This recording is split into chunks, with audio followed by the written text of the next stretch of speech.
ফিরছি Sunday suspense, কান টান উত্তেজনা। মদ্যপান, ধূমপান ও মাদক সেবন স্বাস্থ্যের পক্ষে ক্ষতিকর। তুমি নৃত্যকালী বলল, হ্যাঁ রে মিনসে, মনে করেছিলি মোরে আমার কবল থেকে বাঁচবি? কেন, পেতনি শাকচুন্নির পিছু পিছু ঘুরতে বড় মজা না? সানডে সাসপেন্স ক্লাসিক্সে আজ শুনবেন পরশুরামের লেখা ভূষণ্ডির মাঠে। সানডে সাসপেন্সে এই গল্পটি প্রথম সম্প্রচারিত হয় ৩রা নভেম্বর ২০১৩ সালে। শুরু হচ্ছে ভূষণ্ডির মাঠে। বাংলা সাহিত্যের রোমাঞ্চকর কিছু গল্প দিয়ে সাজানো আমাদের এই বিশেষ নিবেদন সানডে সাসপেন্স। রাজশেখর বসুর জন্ম ১৬ই মার্চ ১৮৮০ সালে, মৃত্যু ২৭শে এপ্রিল ১৯৬০ সালে। বিংশ শতাব্দীর শ্রেষ্ঠ বাংলা রসসাহিত্যিক বললে তাঁর সম্বন্ধে বেশি বলা হবে না। কেমিস্ট্রি এবং ল দুটো বিষয়েই ডিগ্রি থাকলেও রাজশেখর বসু আজীবন বিজ্ঞান চর্চাই করে গেছেন। তাঁর রচনাগুলির মধ্যে উল্লেখযোগ্য হল শ্রী শ্রী সিদ্ধেশ্বরী লিমিটেড, কোচি সংসদ ইত্যাদি। সত্যজিৎ রায় তাঁর লেখা দুটি গল্প থেকে অনবদ্য দুটি ছবি করেছিলেন, পরশপাথর এবং বিরিঞ্চি বাবা অবলম্বনে মহাপুরুষ। সানডে সাসপেন্সে আজ পরশুরামের ভূষণ্ডির মাঠে। গল্পটি প্রথম প্রকাশিত হয় ভারতবর্ষ পত্রিকায় ফাল্গুন ১৩৩০ বঙ্গাব্দে, ইংরেজির ১৯২৩ খ্রিস্টাব্দে। গল্পের স্বাদটি অক্ষুণ্ণ রাখতে আমরা এর ভাষা এবং কয়েকটি বিশেষ শব্দ অপরিবর্তিত রেখেছি। সব শ্রোতাদের কথা চিন্তা করে কয়েকটি জায়গা একটু সহজ করে নেওয়া হয়েছে এবং অল্প কিছু সংলাপ যোগ করা হয়েছে। প্রধান চরিত্রে শিবু, যক্ষ, কারিয়া পীরেত, নৃত্যকালী, শাঁকচুন্নি এবং পেতনি। পরশুরাম গল্প সমগ্র থেকে আজকের গল্প ভূষণ্ডির মাঠে।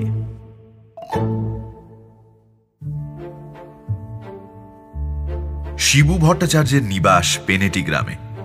একটি স্ত্রী, ৩টি গরু, একতলা পাকা বাড়ি, ২৬ ঘর যজমান, কিছু ব্রহ্মোত্তর জমি, কয়েক ঘর প্রজা, এতেই স্বচ্ছন্দে সংসার চলে যায়। শিবুর বয়স ৩২। ছেলেবেলায় স্কুলে যা একটু লেখাপড়া শিখেছিল এবং বাপের কাছে সামান্য যেটুকু সংস্কৃত পড়েছিল সেটা সম্পত্তি এবং যজমান রক্ষার পক্ষে যথেষ্ট। কিন্তু শিবুর মনে সুখ ছিল না। তার স্ত্রী নৃত্যকালীর বয়স আন্দাজ ২৫, আঁটো-সাঁটো, মজবুত গড়ন, দুর্দান্ত স্বভাব। স্বামীর প্রতি তার যত্নের ত্রুটি ছিল না, কিন্তু শিবু সেই যত্নের মধ্যে রস খুঁজে পেত না। সামান্য খুঁটিনাটি নিয়ে স্বামী স্ত্রীতে তুমুল ঝগড়া বাঁধত। ৫ মিনিট বকাবকির পরেই শিবুর দম ফুরিয়ে যেত, কিন্তু নৃত্যকালীর রসনা একবার ছুটতে আরম্ভ করলে সহজে নিরস্ত হতো না। প্রতিবারই শিবুরই পরাজয় ঘটত। স্ত্রীকে বশে রাখতে না পেরে পাড়ার লোকে শিবুকে কাপুরুষ, ভেড়ো, মেনিমুখ প্রভৃতি আখ্যা দিয়েছিল। ঘরে বাইরে এইরকম লাঞ্ছিত হওয়ায় শিবুর অশান্তির সীমা ছিল না। একদিন নৃত্যকালী গুজব শুনল তার স্বামীর চরিত্র দোষ ঘটেছে। সেদিনকার বচসা একেবারে চরমে পৌঁছল। নৃত্যকালী শিবুকে ঝ্যাঁটাপেটা করল। শিবু বেচারা রাগে, ক্ষোভে, কষ্টে চোখের জল আটকে কোনো মতে রাত কাটিয়ে পরদিন ভোর ৬টার ট্রেনে কলকাতা রওনা হল। শিয়ালদা থেকে সোজা কালীঘাটে গিয়ে শিবু নানা উপাচারে ৫ টাকার পুজো দিয়ে মানত করল। হে মা কালী, মাগিকে ওলা উঠাই টেনে নাও মা, আমি জোড়া পাঁটার নৈবেদ্য দেব। আর যে বরদাস্ত হয়নি, একটা সুরাহা করে দাও মা, যাতে আবার নতুন করে সংসার পাততে পারি। মাগির ছেলে পুলে হলো না, সেটাও তো দেখতে হবে। দোহাই মা, মাগো। মন্দির থেকে ফিরে শিবু বড় এক ঠোঙা তেলে ভাজা খাবার, আধশের দই এবং আধশের অমৃতি খেল। তারপর সমস্ত দিন জন্তুর বাগান, জাদুঘর, হক সাহেবের বাজার, হাইকোর্ট ইত্যাদি দেখে সন্ধেবেলা বিডেন স্ট্রিটের হোটেল দি অর্থোডক্সে 1 plate curry, 2 plate roast fowl এবং 8খানা ডেভিল জলযোগ করল। তারপর সমস্ত রাত থিয়েটার দেখে ভোরে পেনেটি ফিরে গেল। মা কালী কিন্তু উল্টোটি বুঝেছিলেন। বাড়ি এসেই শিবুর ভেদ বমি আরম্ভ হয়ে গেল। ডাক্তার এলো, কবিরাজ এলো, কিন্তু কিছুই হলো না। অবশেষে 8 ঘন্টা রোগে ভুগে স্ত্রীকে পায়ে ধরিয়ে কাঁদিয়ে শিবু ইহলোক ত্যাগ করল। গ্রামে আর মন টিকল না। শিবু সেই রাতেই গঙ্গা পার হল। পেনেটির আড় পাড় কোন্নগর। সেখান থেকে উত্তর মুখ হয়ে ক্রমে রিষড়া, শ্রীরামপুর, বৈদ্যবাটির হাট, চাঁপদানির চটকল ছাড়িয়ে আরো 2-3 ক্রোশ দূরে ভূষণ্ডির মাঠে পৌঁছল।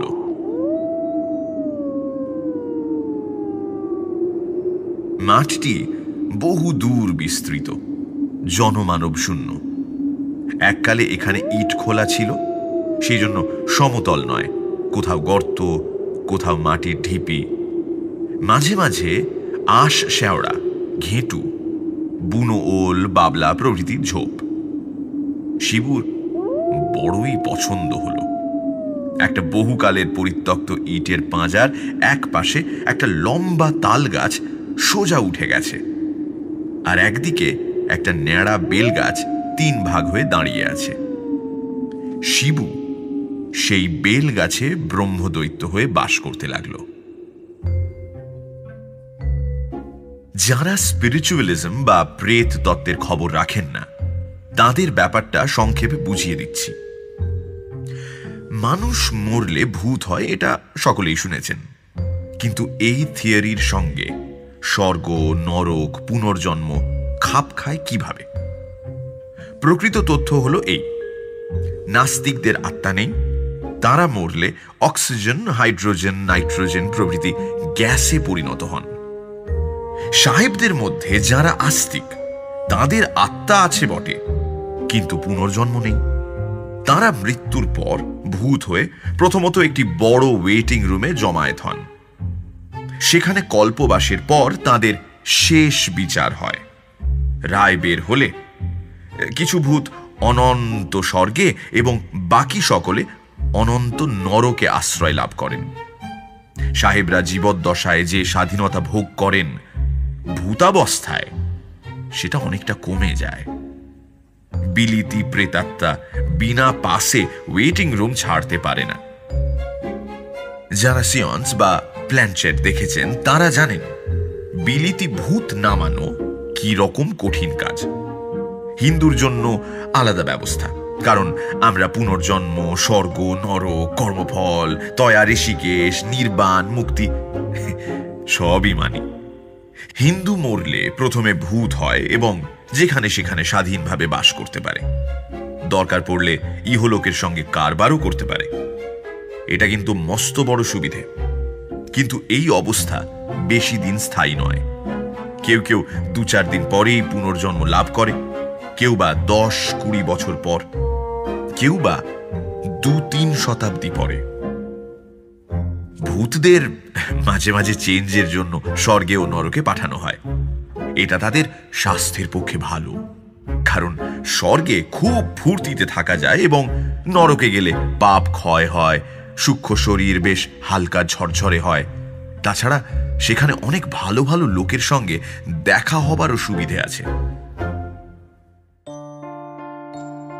এর মধ্যে 2-3 মাস কেটে গেছে। শিবু সেই বেলগাছেই থাকে। প্রথম দিন কতক নতুন জায়গায়, নতুন অবস্থায় বেশ আনন্দে কেটেছিল। এখন শিবুর বড়ই ফাঁকা ফাঁকা ঠেকে। মেজাজটা যতই বদ হোক, নৃত্যর একটা আন্তরিক টান ছিল। শিবু এখন সেটা হাড়ে হাড়ে অনুভব করে। একবার ভাবল, দূর হোক, না হয় পেনেটিতেই আড্ডা গাড়ি। তারপর মনে হলো, লোকে বলবে বেটা ভূত হয়েও স্ত্রীর আঁচল ছাড়তে পারেনি। না, এইখানেই একটা পছন্দ মতো উপদেবীর জোগাড় দেখতে হলো।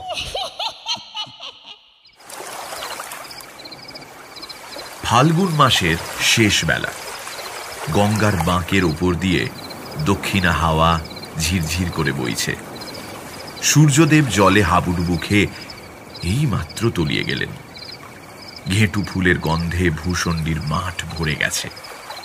শিবুর বেল গাছে নতুন পাতা গজিয়েছে। দূরে আকন্দ ঝোপে গোটা কত পাকা ফল ফটফট করে ফেটে গেল। একরাশ তুলোর আঁশ হাওয়ায় উড়িয়ে মাকড়সার কঙ্কালের মতো ঝিকমিক করে শিবুর গায়ে পড়তে লাগলো। একটা হলদে রঙের প্রজাপতি শিবুর সূক্ষ্ম শরীর ভেদ করে উড়ে গেল। একটা কালো গুবরে পোকা করে শিবুকে প্রদক্ষিণ করতে লাগলো। কিছু দূরেই বাবলা গাছে একজোড়া দাঁড় কাক বসে আছে। কাক গলায় সুরসুরি দিচ্ছে, কাকিনী চোখ বন্ধ করে গদগদ স্বরে মাঝে মাঝে করছে। একটা কটকটে ব্যাঙ সদ্য ঘুম থেকে উঠে গুটি গুটি পা ফেলে বেলগাছের কোটর থেকে বেরিয়ে এলো এবং শিবুর দিকে ড্যাবড্যাবে চোখ মেলে টিটকারি দিয়ে উঠল। একদল ঝিঝি পোকা সন্ধ্যের আসরের জন্য যন্ত্রে সুর বাঁধছিল। এতক্ষণে সঙ্গত ঠিক হওয়ায় সমস্বরে রি রি রি রি করে উঠল। শিবুর যদিও রক্তমাংসের শরীর নেই, কিন্তু মরলেও স্বভাব যাবে কোথায়? শিবুর মনটা খাঁ খাঁ করতে লাগলো। যেখানে হৃৎপিণ্ড ছিল সেখানটা ভরাট হয়ে ধড়াক ধড়াক করতে লাগলো। মনে পড়ল ভূষণ্ডির মাঠের একদিকে পিটুলি বিলের ধারে শেওড়া গাছে একটি পেতনি বাস করে। শিবু তাকে অনেকবার সন্ধেবেলা পুলো হাতে মাছ ধরতে দেখেছে। তার আপাদ মস্তক ঘেরা টোপ দিয়ে ঢাকা। একবার সে ঢাকা খুলে শিবুর দিকে চেয়ে লজ্জায় জিভ কেটেছিল। পেতনির বয়স হয়েছে, কারণ তার গাল একটু তোবড়ানো এবং সামনের দুটো দাঁত নেই। তার সঙ্গে ঠাট্টা চলতে পারে, কিন্তু প্রেম হওয়া অসম্ভব। একটি শাঁকচুন্নি কয়েকবার শিবুর নজরে পড়েছিল। সে একটা গামছা পরে আরেকটা গামছা মাথায় দিয়ে এলো চুলে বকের মতো লম্বা পা ফেলে হাতের হাঁড়ি থেকে গোবর গোলা জল ছড়াতে ছড়াতে চলে যায়। তার বয়স খুব একটা বেশি নয়। শিবু একবার রসিকতা চেষ্টা করেছিল, কিন্তু শাঁকচুন্নি ক্রুদ্ধ বেড়ালের মতন প্যাঁচ করে ওঠে। অগত্যা শিবুকে ভয়ে চম্পট দিতে হয়। শিবুর মন সবচেয়ে বেশি হরণ করেছে এক ডাকিনী। ভূষণ্ডির মাঠের পূব দিকে গঙ্গার ধারে ক্ষীরিবামনির পরিত্যক্ত ভিটায় যে ভাঙাচোরা ঘরখানি আছে, তাতেই সে অল্পদিন হলো আশ্রয় নিয়েছে। শিবু তাকে শুধু একবার দেখেছে, শুধু একবার, এবং দেখেই মজেছে। ডাকিনী তখন একটা খেজুরের ডাল দিয়ে রোয়াক ঝাড় দিচ্ছিল। পরনে সাদা থান।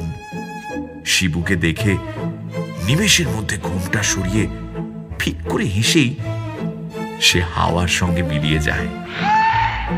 আহা, কি দাঁত, কি মুখ, কি রং!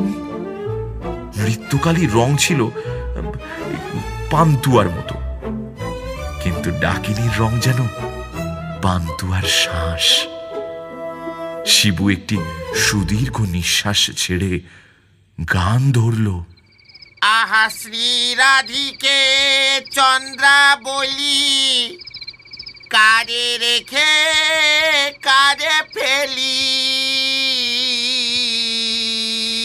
আচমকা প্রান্তর কাঁপিয়ে কাছেই একটা তাল গাছের মাথা থেকে তীব্র কণ্ঠে শব্দ উঠল। अरे भजुआ के बहनिया भगुला के बिटिया के एकरा से शादिया हो के एकरा से। শিবু চমকিয়ে উঠে ডাকলো, এই তাল গাছে কে রে? উত্তর এলো, কারিয়া পীরেত বা। শিবু বলল, কেলে ভূত? এই নেমে এসো বাবা। মাথায় পাগড়ি, কালো লিকলিকে চেহারা, কাঁকলাসের মতো একটি জীবাত্মা সড়াক করে তালগাছের মাথা থেকে নেমে ভূমিষ্ঠ হয়ে প্রণাম করে বলল, আর গোড় লাগি परम देव जी। জিতা রাহো বেটা, একটু তামাক খাওয়াতে পারিস? হ্যাঁ ছিলাম বা। আরে তামাকই তো নেই, তা ছিলিম, জোগাড় কর না। প্রেত হুশ করে ঊর্ধ্বে উঠল এবং অল্পক্ষণের মধ্যে বৈদ্যবাটির বাজার থেকে তামাক, টিকা, কলকে এনে তাতে আগুন ধরিয়ে শিবুর হাতে দিল। শিবু একটা কচুর ডাঁটার উপর কলকে বসিয়ে টান দিতে দিতে বলল, তারপর এলি কবে? এত হালচাল সব বল। কারিয়া পীরেত যে ইতিহাস বলল তার সারমর্ম হলো এই। তার বাড়ি ছাপড়া জেলায়। দেশে এককালে তার জরু ছিল, গরু ছিল, জমি ছিল, সবই ছিল। তার জরু মানে স্ত্রী মুংরি অত্যন্ত মুখরা ও বদমেজাজি, বনিবনাও কখনো হয়নি। একদিন প্রতিবেশী ভাজুয়ার বোনকে উপলক্ষ করে স্বামী স্ত্রীতে বিশাল ঝগড়া হয় এবং স্ত্রীর পিঠে এক ঘা লাঠি কষিয়ে স্বামী দেশ ছেড়ে কলকাতায় চলে আসে। সেটা আজ ৩০ বছর আগের কথা। কিছুদিন পরে সংবাদ আসে যে মুংরি বসন্ত রোগে মারা গেছে। স্বামী আর দেশে ফিরল না, বিয়েও করল না। নানা জায়গায় চাকরি করে অবশেষে চাঁপদানির মিলে কুলির কাজে ভর্তি হয় এবং কয়েক বছরের মধ্যে সর্দারের পদ পায়। কিছুদিন আগে একটি লোহার কপিকল তোলবার সময় তার মাথায় চোট লাগে। তারপর ১ মাস হাসপাতালে শয্যাশায়ী হয়ে থাকে। সম্প্রতি পঞ্চত্ব প্রাপ্ত হয়ে মানে পটল তুলে প্রেত রূপে এই তালগাছে বিরাজ করছে। শিবু একটা লম্বা টান মেরে কলকেটি কারিয়া পীরেতকে দেবার উপক্রম করছিল, এমন সময় মাটির ভেতর থেকে ভাঙা কাঁসরের মতো আওয়াজ এলো, ভায়া কলকেটায় কিছু আছে নাকি? বেলগাছের কাছে যে ইটের পাঁজা ছিল সেটার থেকে খানকতক ইট খসে গেল এবং ফাঁকের ভেতর থেকে হামাগুড়ি দিয়ে একটা মূর্তি বেরিয়ে এলো।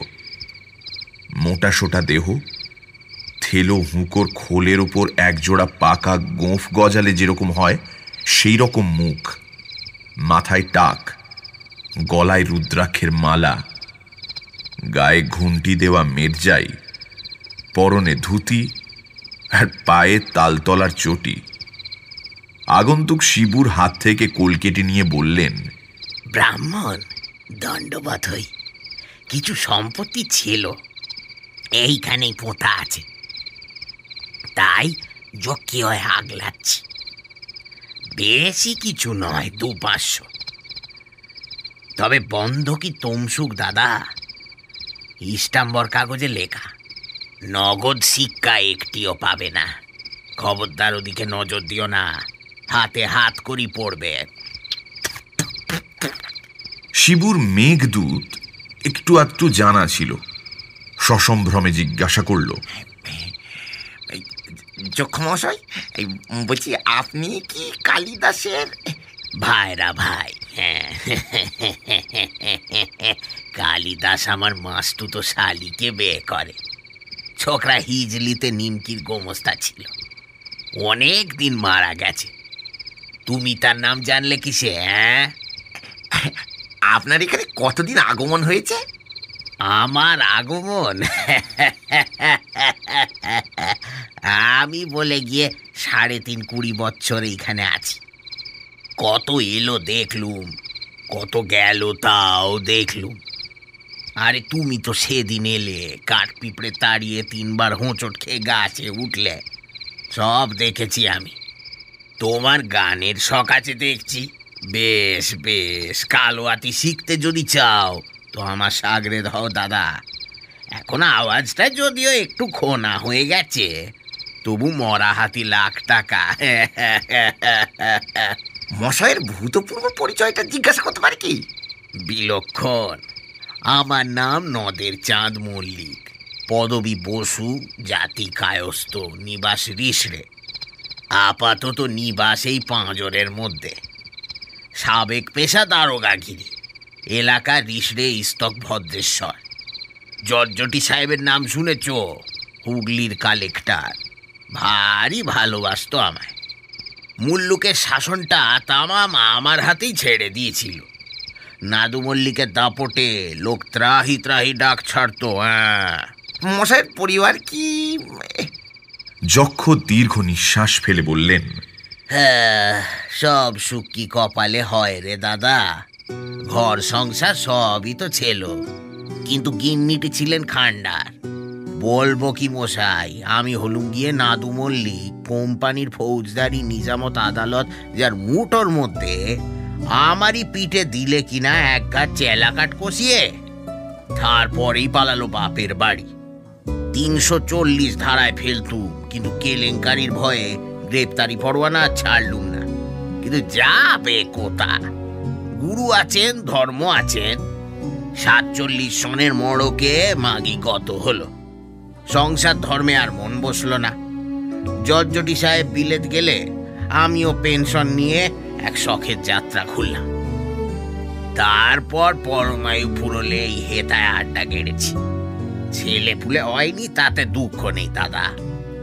আমি করব রোজগার, আর কোন বেটাভূত মানুষ হয়ে আমার ঘরে জন্ম নিয়ে সম্পত্তির ওয়ারিশ হবে সেটা আমার সইত না। এখন তোফা আছি, নিজের বিষয় নিজে আগলাই, গঙ্গার হাওয়া খাই আর বম বম করি। থাকা আমার কথা তো সব শুনলে, এখন তোমার কেচ্ছা বলো। শিবু নিজের ইতিহাস সমস্ত বিবৃত করল, কারিয়া পীরেতের পরিচয়ও দিল। যক্ষ বললেন, সব স্যাঙাতের একই হাল দেখছি। পুরনো কথা ভেবে মন খারাপ করে ফল নেই। এখন একটু গান বাজনা করিয়ে এসো। পাকো আজ নেই, তেমন জুত হবে না। আচ্ছা, পেটে চাপড়েই ঠেকা দি। ঢন ঢন করছি। বাবা ছাতুখর, একটু এঁটেল মাটি চটকে মধ্যিখানে থাবড়ে দে তো। ঠিক হয়েছে, বল শোনো। ধা ধা ধিনতা কংতা গে, গিন্নি ঘা দেন কর্তা কে। হ্যাঁ, ধা ধা ধিনতা কংতা গে, গিন্নি ঘা দেন কর্তা কে। ধা ধা ধিনতা কংতা গে, গিন্নি ঘা দেন কর্তা কে। গলাটা ধরে আসছে। খোট্টা ভূত আর এক ছিলিম সাজ বেটা। উদ্যোগী পুরুষের লক্ষ্মী লাভ অনিবার্য। অনেক কাকুতি মিনতির পরে ডাকিনী শিবুর ঘর করতে রাজি হয়েছে, কিন্তু সে এখনো কথা বলেনি, ঘোমটাও খোলেনি। তবে ইশারায় সম্মতি জানিয়েছে। আজ ভৌতিক পদ্ধতিতে শিবুর বিয়ে। সূর্যাস্ত হওয়া মাত্র শিবু সর্বাঙ্গে গঙ্গা মাটি মেখে স্নান করল, গাবের আঠা দিয়ে পইতে মাজল, ফণি মনসার বুরুশ দিয়ে চুল আঁচড়ালো, টিকিতে একটি পাকা তেলাকুচা বাঁধল, ঝোপে ঝোপে বন জঙ্গলে ঘুরে ঘুরে এক রাশ ঘেঁটু ফুল, বইচি, কয়েকটি পাকা নোনা ও বেল সংগ্রহ করল। তারপর সন্ধে শেয়ালের ঐকতান আরম্ভ হতেই সে ক্ষীরি বামনির বাড়ির উদ্দেশ্যে রওনা হল। সেদিন শুক্লপক্ষের চতুর্দশী।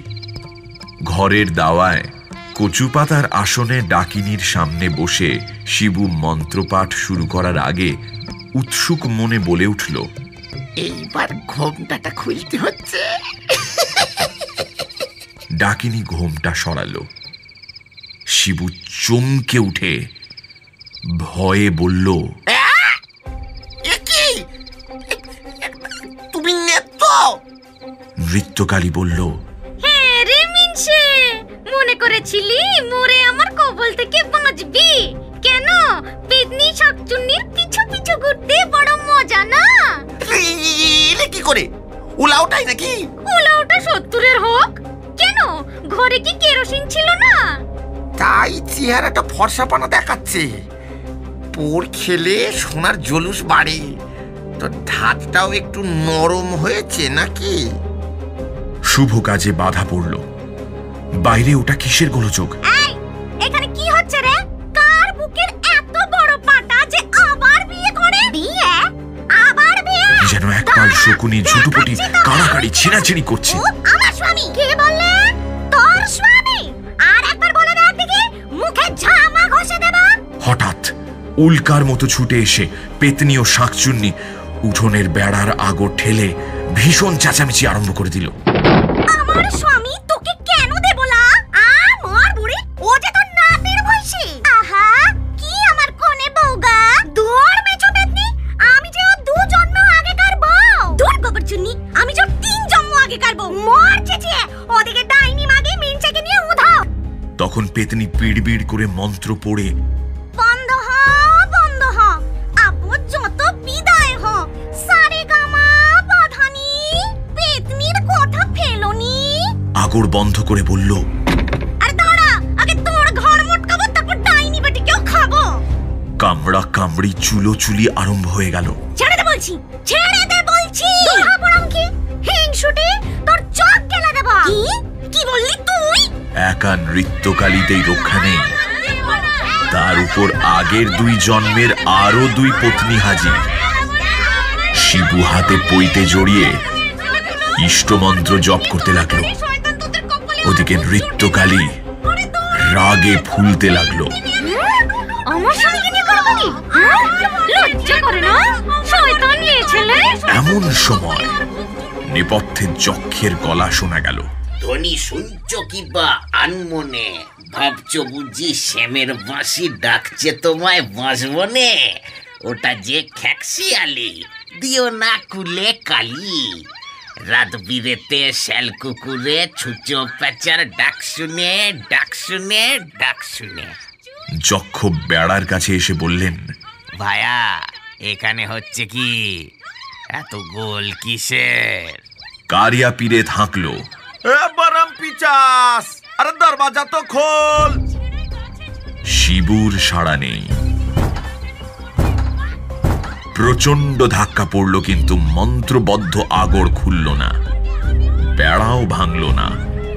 তখন কারিয়া পীরেত তারস্বরে উৎপাটন মন্ত্র পড়ল। मारे जीवन हैया और भी थोड़ा हैया पर्वत तोड़ी हैया फटे बॉयलट हैया खबरदार हाफिज। মড়মড় করে ঘরের চাল, দেওয়াল, বেড়া, আগর সমস্ত আকাশে উঠে দূরে নিক্ষিপ্ত হল।